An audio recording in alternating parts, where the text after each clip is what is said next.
Alors qu'il reste un seul match sur la pré-saison, que le mercato n'est pas fini, eh ben on se demande si Manchester United va pouvoir rester compétitif avec tous les trous qui restent dans l'effectif, les joueurs pas performants, etc.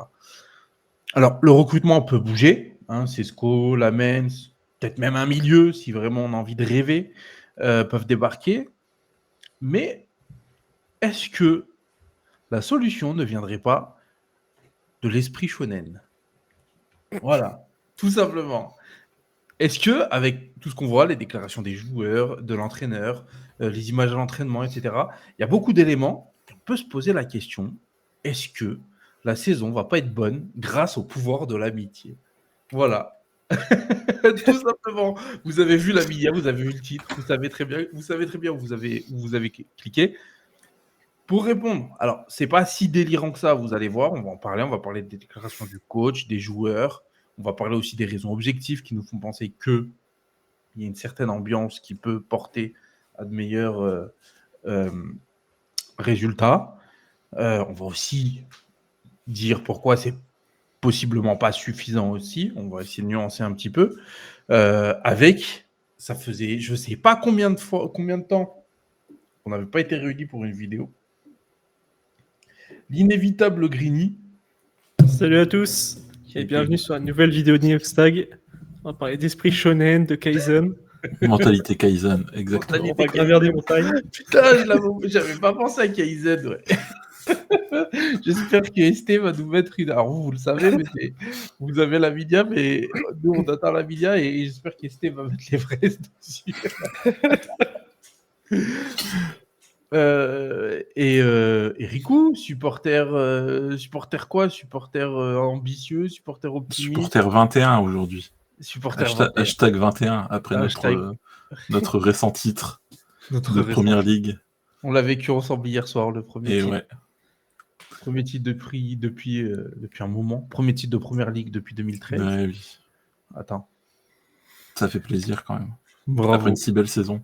On n'a pas arrêté d'y croire. On a enfin récompensé. Même pas de célébration tellement on vise la Ligue des Champions. Tellement c'est normal pour nous. Voilà. C'est ça l'esprit Kaizen. Bon, en tout cas, ça peut paraître un peu troll, mais c'est pas du tout troll, on va vous en parler, vous allez voir, restez, dites-vous pas qu'on est en train de délirer, qu'on va vous dire de la merde pendant tout le temps de la vidéo. Donc voilà, on va pouvoir lancer. Pour vous, juste le temps de vous abonner. Si vous pouvez vous abonner, on n'est pas loin, trop loin des 4000 là. Ce serait bien qu'on les atteigne, ces 4000 de cons là. Commentez, dites-nous ce que vous en pensez. Est-ce qu'on est en train de délirer à plein tube ou est-ce qu'on a raison?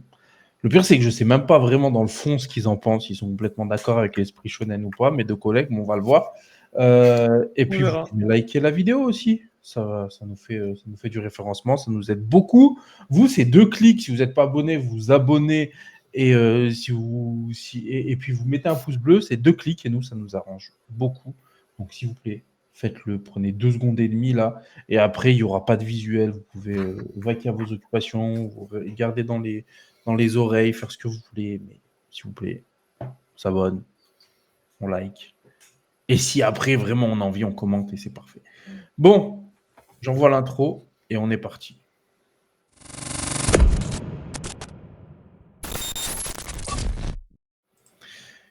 Alors, l'esprit shonen, d'où vient-il? Pourquoi est-ce que m'est apparu ce délire de... Il y a un esprit de pouvoir de l'amitié dans le club? Et bon, on a des déclarations des joueurs, on va revenir dessus, et du coach aussi. Il nous a dit, et j'ai noté, il nous a dit que tous les joueurs qui sont là veulent jouer pour Manchester United et que c'était différent. Qui voit de l'amélioration à tous les niveaux, dans les performances, dans le sérieux des joueurs, etc. Et il a aussi dit « Ce que je vois est une équipe différente et c'est un bon signe. » Alors, autant d'optimisme en ayant eu juste 2 recrues, dont l'une qui a joué 20 minutes hier, et l'autre qui était nulle, il faut le dire, mais c'est pas grave. Quel chien. Non, je troll. Je suis dans un RP, je déteste Cunha alors que c'est complètement faux. Du coup, avec les deux recrues, autant de différences. Il a vu quelque chose qu'on n'a pas vu. Voilà, moi je vous le dis. Pour moi, il a vu quelque chose qu'on n'a pas vu. On va commencer avec Green. C'est bon, vous avez assez entendu Riku ces derniers temps. Depuis un an, là. C'est vrai. Non. Je laisse la place aux anciens. Voilà. Honneur à l'ancien. Greeny, dis-nous. En vrai, je sais pas ce qu'il a vu, que nous, on n'a pas vu. Mais j'espère que ça se verra plus sur les matchs. Parce que, ok, il y a peut-être un pouvoir de l'amitié, mais pour l'instant, on fait 2-2 avec un but gaguesque contre notre camp, encore une fois. Donc, pouvoir de l'amitié peut-être, mais il faudrait peut-être le mettre en place aussi sur le terrain. Non, mais oui, mais est-ce que... Bon, ok, je vais aller sur Riku parce qu'il est moins chiant. Ouais. Non, mais ok, donc pour toi, t'attends qu'il y ait quand même du concret. Non, j'y crois au pouvoir de l'amitié, mais ça fera pas. En parlant juste des éléments que je te ramène, après on va arriver sur la fin, sur est-ce qu'il y a le pouvoir de l'amitié, est-ce qu'il n'y a pas le pouvoir de l'amitié, machin. En parlant des éléments que je te ramène, est-ce que pour toi, ils veulent dire quelque chose ou c'est juste un coach qui fait ça comme? Non, en vrai, ça veut dire quelque chose. Déjà, après, ça veut dire quelque chose, mais il y a aussi, je pense, que le club n'était pas normal, on le sait tous, mais devoir préciser que des joueurs veulent jouer pour le club, ça part déjà d'un problème. Ça devrait être logique. Je pense qu'on est le seul club en Europe où les joueurs étaient des mercenaires. mais Ouais. si on part de ce postulat-là, oui, je suis d'accord avec toi, c'est pas normal. Mais ça peut aussi vouloir dire que le problème de l'année dernière, c'était pas tant la qualité. C'est un peu ça qu'on sous-entend avec le pouvoir de l'amitié. C'est-à-dire que, est-ce que dans le club, ouais, l'entente entre les joueurs était pas bonne. Voilà, est-ce que dans le club, une autre mentalité va pas faire exploser les performances? On parle pas de faire le triplé, même si on a déjà gagné la Première Ligue, mais on parle pas de faire le triplé, mais juste de faire une saison normale, c'est-à-dire espérer un top 4, etc. Est-ce que ça se joue Riku à, tu penses, à des questions comme les joueurs veulent être là ou où ils voient une équipe différente dans l'approche, etc. C'est déjà un bon point. Si les joueurs veulent être là, on va difficilement faire pire que la saison dernière si on apprend que les joueurs qui étaient là la saison dernière, coucou Garnacho, coucou Anthony, n'avaient pas envie d'être là quand ils étaient sur le terrain. Ça, ils nous aiment tellement qu'ils sont en train de comploter avec leur futur, voilà. leur futur club pour. C'est pour ça que j'ai pris ces deux exemples-là. Hein. C'est Ouais. les plus marquants, les plus frappants. Ouais. Mais en vrai, paradoxalement, j'ai pas l'impression que Garnacho, c'est. Enfin, tu sais, il était un peu dans le pouvoir de l'amitié avec Mainu, Lyon et tout l'année dernière. Ouais. Et j'ai jamais senti, genre, un peu sur la réserve. Enfin, il était très nul, mais j'ai jamais senti pas impliqué. À part quand il y a son débile de frère ou lui qui est sur les réseaux sociaux, mais je veux dire sur le terrain. En fait, ouais, voilà, c'est ça. À première vue, tu peux te dire qu'il est impliqué dans le projet, tout ça. Mais quand tu vois derrière ce qu'il fait sur les réseaux sociaux, tu te demandes pas s'il est un peu hypocrite, il fait ça pour faut se pas faire passer oublier pour que c'est le gentil et premier. derrière. Il faut pas oublier que c'est le premier avec Rashford que le coach se paye en arrivant, hein, en l'écartant contre City, tu vois. Enfin, faut vraiment, je pense qu'il faut y aller fort pour que le coach il arrive et qu'il décide déjà de t'écarter. Tu vois. Faut aussi aller fort quand le coach t'insulte ta mère et te dit de te trouver un club toi-même. Aussi, tu vois. Mais après ça, l'élément, on l'a. On sait qu'après une finale, tout le monde était dégoûté. Lui, il a ramené ça à sa petite personne et il a dit ouais, il aurait dû me faire jouer. Effectivement, le coach, c'est normal qu'il pète un câble. Mais sur sa mise à l'écart là au tout début, quand Amorim arrive, on ne sait pas d'où elle vient. Donc, on a le droit de se dire peut-être que il a fait du sale, Garnacho, à ce moment-là. Ouais, autant Rashford, on peut se dire c'est à cause des performances, mais Garnacho, c'était pas vraiment le pire que Rashford à ce moment-là, quoi, quand Amorim il arrive. Après, le truc, c'est qu'il y a deux choses. Il y a des joueurs qui ont un jeu de mecs passionnés, mais qui ne sont pas forcément des passionnés du club, de l'équipe, qui ne sont pas forcément collectifs. Regarde, pour les plus anciens, Gabriel Heinze, on le voyait sur le terrain, on se disait, il donne tout, machin, je sais pas quoi. Ferguson, il l'a dit, c'est un mec, il arrive au peine au club, il pense à son club d'après. D'ailleurs, il a demandé à aller à Liverpool après, tu vois. Donc, tu vois, c'est pas parce que ce que tu vois du joueur, c'est quelqu'un qui court partout, qui se donne beaucoup et tout ça, alors que c'est son jeu, que forcément, ça veut dire qu'il est à fond impliqué dans le projet, dans le club, etc., tu vois. Ouais. Mais ça, c'était mon seul argument pourquoi je nuançais ton propos du début, pouvoir de Ouais. l'amitié. C'est qu'on nous l'a déjà vendu l'année dernière avec les jeunes. Ça n'a pas marché. Mais même si je suis abreuvé au storytelling et à tous ces trucs-là, je plonge quand même dedans, tu vois. Le bootcamp Yoro Meinu aux États-Unis pendant 2 mois, Justement, à ça, fond en dedans. fait, c'est à double tranchant. En fait, il y a des amitiés qui vont faire baisser un peu le niveau global de l'équipe. Coucou Rashford, Malacia, même Garnacho, Mainu. Quand ils traînaient ensemble, Mainu, il était méconnaissable sur le terrain, genre vraiment. Ah, Il était mais devenu ça, gaze la saison dernière. ça aussi, c'est un bon point. C'est que tu as des images de gens qui s'entendent bien à l'entraînement et pas sur les réseaux sociaux, déjà. Et puis, tu vois, tu sais, tu as quand même plein de petits groupes qui se forment où tu vois Diego Leon et Ugarte qui ont l'air de s'entendre comme pas Ouais. possible. Tu as Yoro et Mainu aussi qui ont l'air de bien s'entendre aussi. Donc, tu as quand même un truc de. T'as des affinités qui se créent dans le club. Et ça, ça peut être que bien, tu vois, des joueurs qui s'entendent bien sur le terrain. C'est pareil, je vais reparler d'un ancien, mais quand tu regardes le documentaire sur Beckham, Gary Neville, il te le dit, il trouve Beckham les yeux fermés parce que c'est son pote, parce qu'il le connaît, parce qu'il a l'habitude de jouer avec lui, etc. Non, mais tu vois, ça, c'est des exemples qui mettent en valeur, tu vois, le fait qu'ils soient potes. Mais Garnacho, Mainu, la saison dernière, ils avaient beau être potes, au final, leur niveau sur le terrain, ils faisaient que C'est baisser. l'histoire du leader positif et du leader Voilà, c'est ça. négatif. Mais tu vois, ça, et on en revient à l'année dernière, le problème, c'est que tu as des cadres qui n'étaient pas bons, enfin, qui n'étaient pas impliqués. Tu vois, Garnacho, ça faisait un moment qu'il était au club et il était un des meilleurs joueurs. Tu as Rashford qui est un cadre du club concrètement.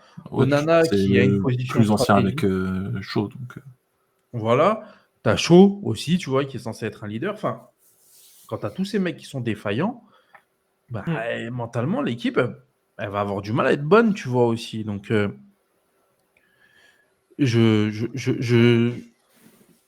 avec les images qu'on voit, et après on va parler des déclarations des joueurs aussi, moi je me dis qu'il y a quelque chose qui se passe, et en plus de ça, tu n'as pas une seule équipe de Manchester United qui va pas te dire qu'ils s'entendaient bien quand ça marchait, tu vois. Qui ne s'entendaient pas bien quand ça marchait. Souvent, on te parle de groupe, d'avoir créé un groupe, etc. Et puis les coachs, s'ils te font des camps et tout ça, machin, c'est bien que c'est ce qu'ils veulent faire. Tu vois. Alors des fois, ça marche pas, comme Ten Hag quand il avait décidé de partir c'était au Qatar ou je sais plus quoi, et qu'après on gagne plus un match pendant je sais pas combien de temps. Là. Ah oui, l'hiver là. Ouais, ça avait été catastrophique derrière. Enfin bon, tu vois. Quand on Mais fait des non. barbecues. Et tu vois, du coup, ça, c'est un truc où si les coachs essayent systématiquement de te faire un groupe, on le voit en France avec Didier Deschamps, c'est bien que ça ait une importance après sur le terrain, tu vois. Que c'est pas juste un truc un peu mystique de les joueurs sont amis, le ballon il va se déplacer tout seul. C'est juste que si tu veux implémenter ton système, faire en sorte qu'ils le comprennent, tu as quand même besoin d'avoir des joueurs qui s'entendent pour savoir où va être l'autre, comment aller le trouver, comment lui il veut, machin, tout ça, tu vois. Même là, je te rejoins. Dans le sens d'Amorim où il crée un loft où vraiment les indésirables ne doivent pas être intégrés au groupe pour pas casser cette dynamique qu'il est en train de créer. Ouais, pas qu'ils aient une mauvaise influence. C'est le seul point positif que je trouve. Parce que je pense que Rashford, il a une énorme part de mauvaise influence sur Garnacho, tu vois. En mode, t'es enfant du club, tu peux faire ce que tu veux, t'auras ton giga salaire et tu peux faire de la merde. Et on continuera à chanter ton nom au stade. Et je pense que ces joueurs-là, comme a dit Amorim, il a l'air d'être entier. Il dit, préfère les voir en U18 ou quoi que ce soit, pour ne pas foutre la maladie à l'intérieur du nouvel effectif. Surtout que Rashford, c'est pas n'importe qui au club. Hein. Enfin, je veux dire, dans le club actuel, les jeunes, ils ont grandi avec Rashford. Hein. Tu as 16 ans aujourd'hui, tu as commencé le foot, Rashford était au club, tu vois, et il commençait à peine, et c'était le petit jeune qui cassait tout, etc. Donc, il y a plein de jeunes qui se sont calqués sur lui en se disant c'est ça que je veux faire plus tard, tu vois. On a un exemple actuel, hein. Gigi Gabriel. C'est Ouais. Rashford qui va le voir en premier. Les premières images qui sortent quand il arrive à l'académie. Oui, oui, c'est pour ça. Et bon, on parlera sûrement de ça un autre moment, mais et Rashford, en soi, je pense qu'il y a un vrai malaise qui fait il a été un leader négatif. Je pense pas que c'est un mec qui a tout niqué dans les vestiaires, tu vois, non plus, tu vois. Non, c'est On le voit dans contexte. ses déclats le fait qu'il a accepté de couper son salaire pour pouvoir aller au Barça, le fait qu'à chaque fois qu'on l'emmène sur ce terrain, il dit non, mais moi j'ai rien de mal à dire sur Manchester United. Enfin voilà, on voit que c'est pas un mec qui a décidé de régler des comptes avec nous. Ouais. Mais n'empêche que son rendement et son attitude, même si il n'a pas étalé son caca sur les murs, je pense que dans l'attitude à l'entraînement, etc., c'était pas ça. Et ben, ça a déteint sur les autres. Et d'où là le fait qu'il y ait plein de joueurs qui aient l'air d'être optimistes. Donc on a Shaw qui dit bon bah faut jouer le titre. Tu as dit le coach il vous le dira pas parce qu'il n'a pas le droit de le dire, mais nous on y va pour jouer le titre. Onana qui dit on va être particulièrement difficile à battre cette saison. Encore une fois, je vous le demande, même question, est-ce que c'est de la com ou est-ce que vous pensez que vraiment ces gens-là ils voient quelque chose dans le groupe? Moi, honnêtement, je pense que c'est pas que de la com. Et je pense que c'est une des premières fois où les joueurs sont mis face à leurs responsabilités. C'est une des premières fois où un entraîneur dit quel joueur est responsable des autres joueurs dans le vestiaire, quel joueur fait partie des leaders et doit montrer l'exemple. Et j'ai l'impression qu'on n'a jamais eu ça. Tu remontes même à l'époque de Pogba et tout, ça se cachait. C'est les seuls trucs qui sortaient, c'est en mode il y a un joueur qui veut pas être capitaine, qui a peur de se mettre capitaine et tout. Enfin, personne n'osait prendre les rênes et être un leader, à part Bruno récemment, Bruno Maguire, mais j'en voyais aucun. Mm. Donc là, tu les mets face à leurs responsabilités. Si tu veux grandir, enfin, c'est un groupe entier et c'est à vous de les mener, les jeunes. Enfin, moi, je pense qu'il y a un changement. Ouais, Rico, qu'est-ce que t'en penses? Alors, au début, j'aurais dit vraiment que c'est de la com. Parce que bah, on reste Manchester United. Forcément, si tu dis on va viser déjà d'accrocher une Coupe d'Europe et c'est bien, forcément, auprès des supporters, ça va pas le faire. Mais là, Je pense que les supporters sont prêts à l'entendre cette saison. C'est ça, justement. ils S'attendait à ça, sont mais prêts à l'entendre, tu vois. Mais le dire comme ça dans les médias, je sais pas si du côté de Manchester, ça le fait de le dire, justement. Enfin, c'est. Je pense qu'actuellement, tu prends plus de risques en étant Luke Shaw ou Onana. Je te parle pas d'en étant Bruno Fernandes, Lenny Yoro, tu vois, des mecs qui ont un gros Ah, capital mais ça, je sympathie. suis d'accord. Shaw ou Onana, tu prends plus de risques à être ambitieux que à être un peu mesuré et dire Ah on va bah, voir. surtout Onana. ça Hein. leur est retombé À dessus. chaque fois qu'il a dit quelque chose, ça lui est retombé sur la gueule direct après. C'est ça. Et même là, hein, tu vois, les gens, ils ont cité le tweet, ferme ta gueule, t'es trop nul. J'en fais peut-être partie.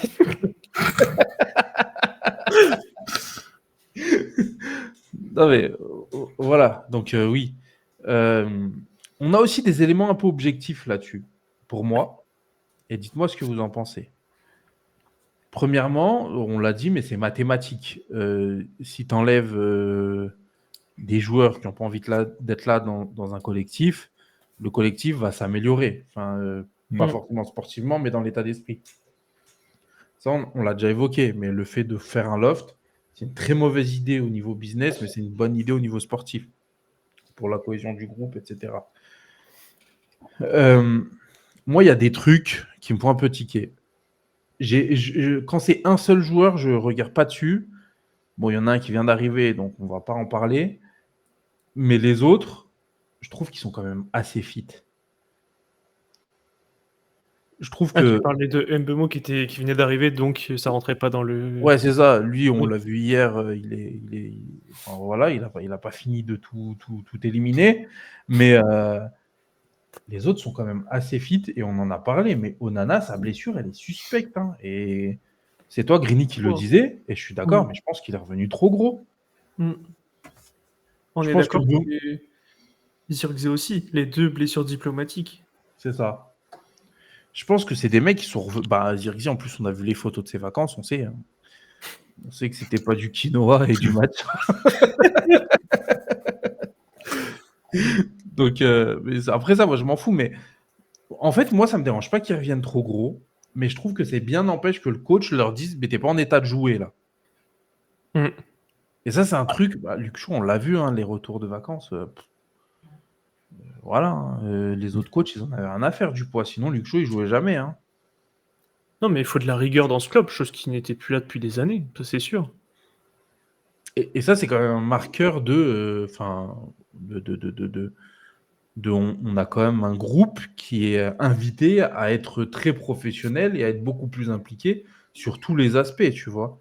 Dans la préparation, on a eu quelqu'un, je crois que c'était Nonoche qui nous l'a dit, mais je ne me rappelle plus, qui connaissait un joueur à un niveau inférieur, tu vois, un des 2, des 3, des 4, je ne sais pas, qui a eu une pré-saison avec qui s'est entraîné avec un préparateur physique qui a entraîné, je crois, Martial, enfin voilà, un joueur français. Il a dit un joueur français, j'en ai déduit Martial, mais un joueur français. Le préparateur physique a dit qu'il n'avait jamais vu un truc aussi light, en préparation physique. Que même lui ne donnerait pas ça, tu vois. Ouais, je me souviens de l'info, j'ai passé. Tu vois, donc quand même, ça veut dire quelque chose de le club. Les gens qui sont pas pros, tu vois, à la limite que tu es un préparateur physique du Real Madrid qui dit c'est pas normal, tu dis bon, vous êtes à un niveau de performance peut-être un peu plus au-dessus d'une autre, faut qu'on tente vers ça, mais qu'on n'y soit pas encore, c'est pas délirant vu qu'on n'y est pas. Ouais, puis après tu peux compter aussi sur le professionnalisme des joueurs quand même. Un minimum, se retenir un minimum sur ce qu'ils mangent, faire quand même des entraînements de leur côté. Ouais, mais si le programme que tu leur envoies il pue la merde, t'envoies déjà un message de faites ce que vous voulez. Et Oui, d'ailleurs, un club comme le Real, tu vois, il peut se permettre de dire je fais confiance à Toni Kroos, à Modric, c'est des joueurs qui, tu sais, qui seront professionnels jusqu'au bout. Ouais, mais alors, Nous, à Manchester, on sait qu'ils ne le seront pas. Mais la vérité, c'est que moi, je pense que Toni Kroos Prime, tu le fais venir, tu lui envoies ce programme et dis que tu te fous de ma gueule, tu vois. sûrement. Ah, peut-être. Mais Amorim, par contre, il est connu pour ça, pour être intransigeant sur la forme physique. Et comme l'a dit Mount en déclaration, ils ont chacun eu un programme personnalisé. C'est pas un programme en mode faites ci, faites 10 pompes, je sais pas quoi. C'est personnalisé à chaque joueur. Faites le Saitama Challenge. C'est 100 pompes, 100 abdos, je sais plus quoi. Ouais, 10 km de course. Ouais, c'est ça. Et tu manges une banane sur la journée. Ouais, voilà. Non, oui, et puis tu vois, on voit Lisandro Martinez, il est en train de travailler depuis un moment. Et ça, c'est un autre truc que j'ai vu qui a l'air de ça. Enfin, qui a l'air d'être pris en charge dans le club.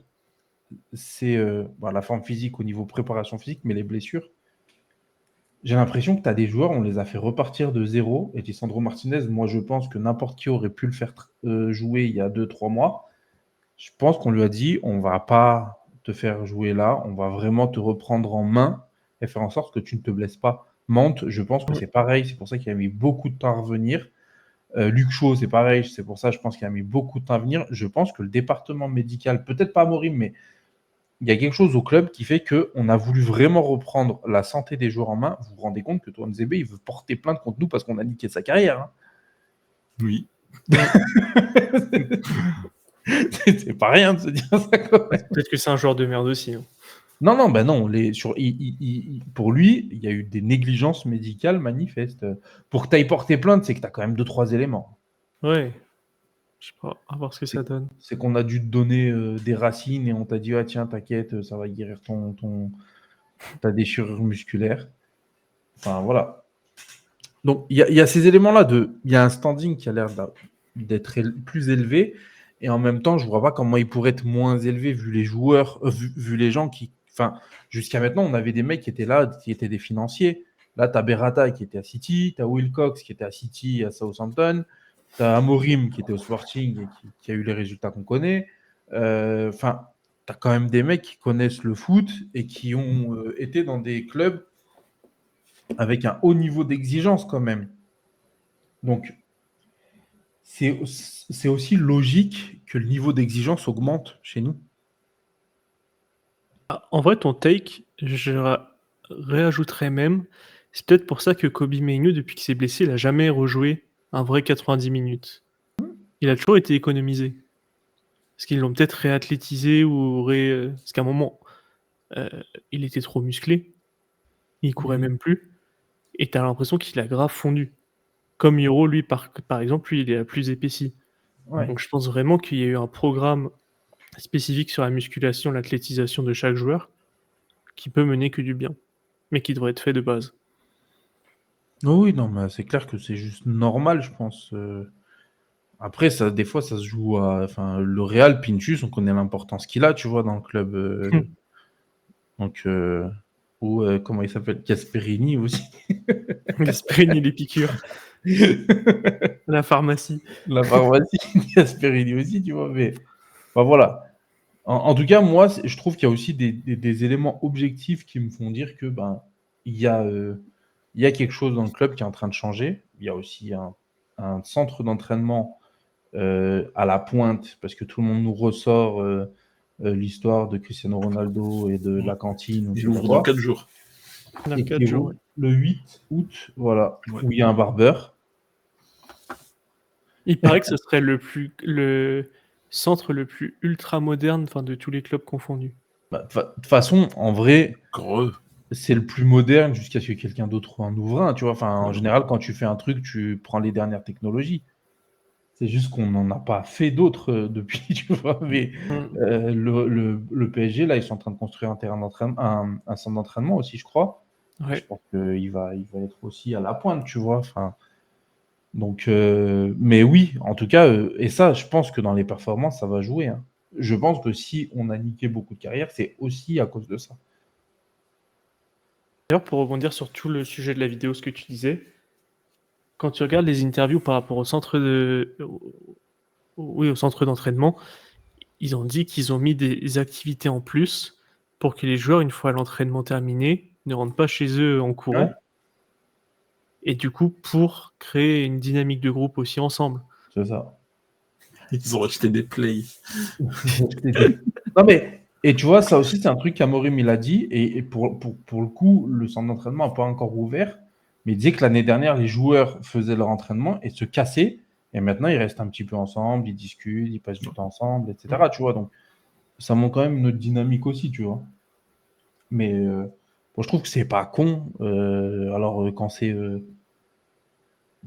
Google ou Schneider qui le fait, je trouve qu'il se fout de la gueule du monde. Mais là, tu as quand même la cohésion d'équipe qui est importante et que, enfin voilà, c'est quand même autre chose.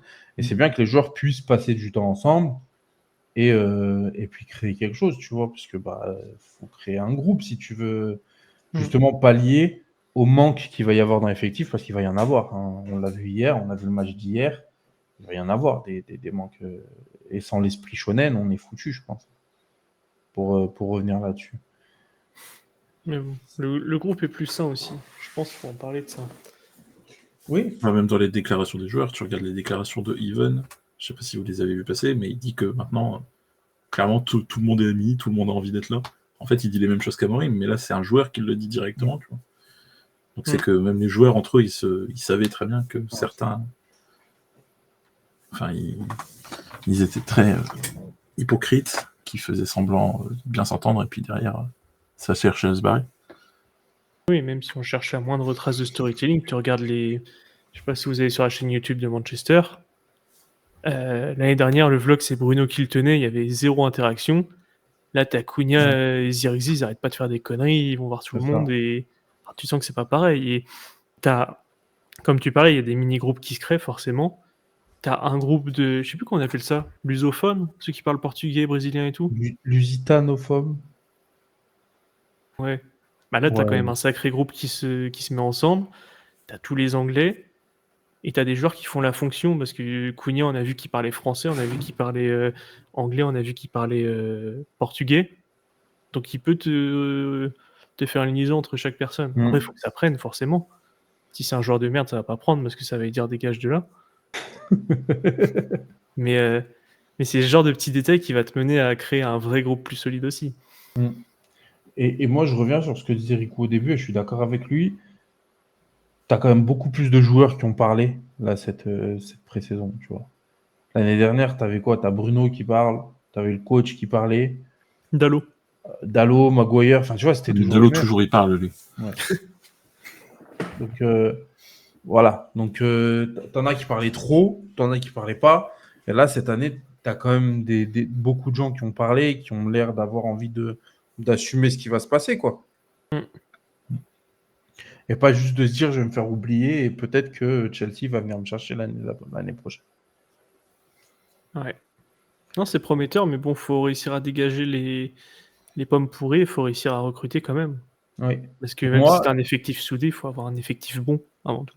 complètement. Et moi, je vais mettre ma petite réserve, voilà, parce qu'il faut quand même un peu nuancer. On n'en saura rien avant dans 6 mois, tu vois.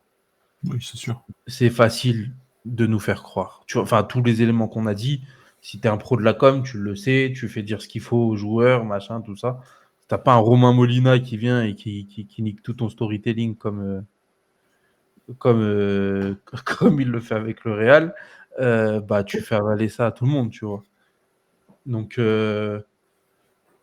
c'est quand même, enfin, on n'en sera pas sûr et certain tant que ça n'aura pas commencé. Alors même là, il va falloir attendre quelques matchs que ça se mette en place et tout. On l'a vu hier, on est loin d'être au point, mais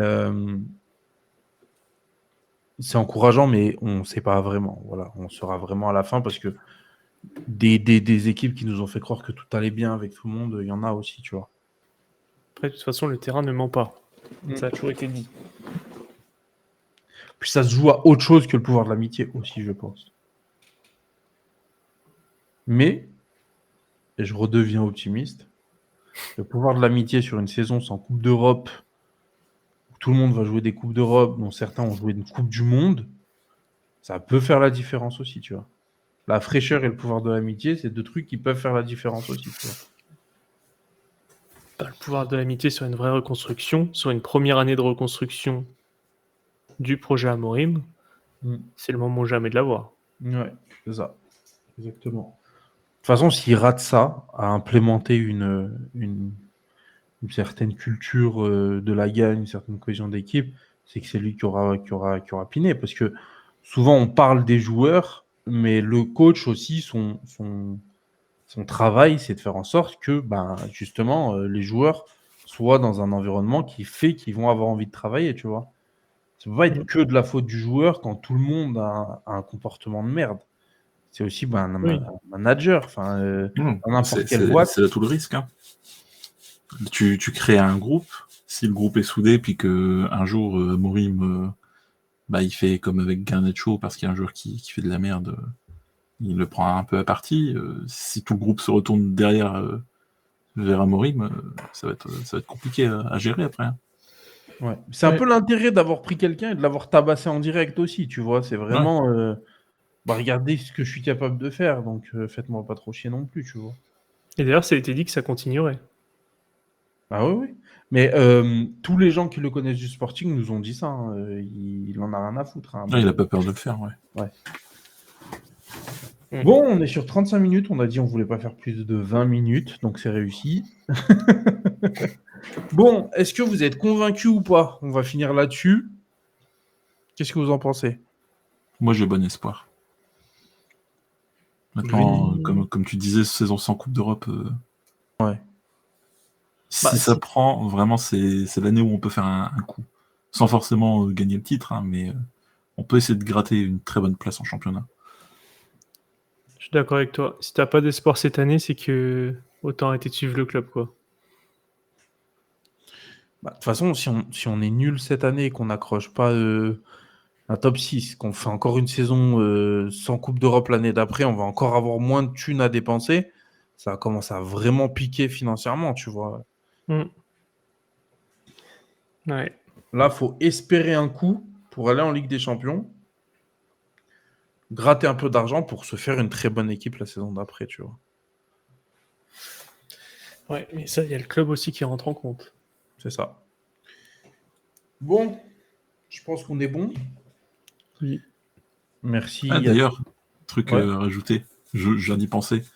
Mais ce pouvoir de l'amitié, on peut aussi le voir sur les recrutements. Parce que c'est quelque chose dont on parlait pas beaucoup avant, mais qui, là, j'ai l'impression, ressort de plus en plus quand on recrute un joueur. C'est surtout ce que Amorim dit. Maintenant, on fait vraiment un état psychologique du joueur, savoir s'il pourrait bien s'entendre avec les autres. Donc c'est Ouais, c'est important. Ouais. Je pense que Wilcox, ça, ayant été chez les jeunes à Southampton et tout ça, c'est un truc sur lequel il doit être vigilant, je pense. Mm. Et Même Vivell, Vivell. pour avoir vécu aussi Chelsea et le bordel des premières années, Ouais. je pense aussi qu'il sait aussi ce que c'est, tu vois. Donc, Mm. enfin bon, voilà. Bon, c'était une bonne vidéo. Vous avez vu, on n'est pas sur un ton troll tout le long. Hein. On se retrouve très vite pour les prédictions de la première ligue de cette saison. Ou un éventuel Rico. bienvenu Benjamin. Bienvenue Vlahovic. Oui. Bienvenue Mitrovic, force à toi. Mais voilà. Donc on se retrouve très vite. Et puis dans tous les cas, on se retrouve pour le live du match contre la Fiorentina La Fio, samedi. samedi. Oui. Allez, à bientôt. Merci Rico, merci Grigny. Bah, Plaisir. Ciao. Ciao. ciao.